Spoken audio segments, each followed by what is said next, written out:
الحلوين أهلا بيكم. طواجن اللحمة اللي كلنا بنعشقها، اللي بنشتريها من محلات الكشري، وكمان سعرها دلوقتي بقى عالي جدا. تعالوا نشوف هنعملها ازاي.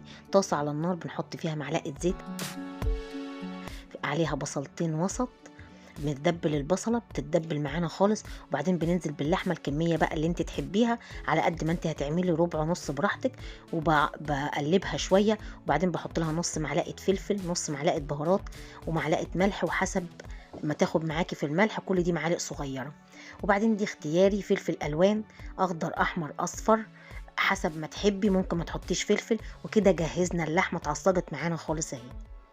نيجي بقى نعمل الصلصة. حلة على النار فيها أي مادة دهنية برضو، وبصلاية ممكن تعمليها بتوم، بس أنا حابة إن أنا أعملها ميكس بصل مع توم. بصلاية بصفرها شوية، بخليها تحمر شوية، وبحط لها معلقة توم. أول ما تحمر معايا، كيلو طماطم ضرباه في الخلاط ومصفياه، وبعدين بحيقه نص معلقة فلفل، نص معلقة بابريكا، معلقة سكر عشان حموضة الطماطم، والملح حسب ما تاخد معاكي، حسب الكمية اللي انت بتعمليها. بقلبها وبغطيها وبسيبها تتسبك خالص. وكده اهي الصلصة جهزت معايا. باجي بقى بجيب الطواجن، ممكن طواجن زي دي او طواجن بايركس او اي حاجة تنفع تخش الفرن. بحط اللحمة وبدوس عليها جامد من تحت عشان تبقى سهلة وهي نازلة.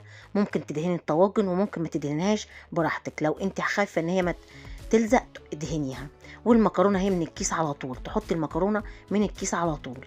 وبعدين بغطيها بالصلصة اللي انا مجهزاها. وبعد ما اعمل كل الطواجن كده، بجيب ميه سخنه، ميه سخنه بتغلي، وبغطيها خالص. بغطي المكرونه خالص بالميه السخنه عشان تستوي معايا في الفرن. وبعد ما بعمل الحركه دي، بجيب الفويل، ورق الفويل، وبغطيها عشان تستوي معايا بسرعه. بتاخد نص ساعه او ساعه الا ربع بالكتير في الفرن. وكده اهي انا خدت معايا ساعه الا ربع في الفرن، ما كملتش. شايفين شكلها تحفة جدا، وطعمها روعة، وحاجة نظيفة انت عاملاها في البيت، ومش غالية خالص، مش هتكلفك ابدا زي بره. اهو شايفين، انا اهو اقلبها معاكم، بدبدبه كده عشان ينزل معايا كله ما يلزقش. شايفين شكله حاجة جميلة جدا، وطعمه كان روعة وعجبت الولاد جدا. يا رب يعجبكم وتجربوه، وهو ما بياخدش وقت خالص. وبالهنا والشفا لكل اللي يجرب.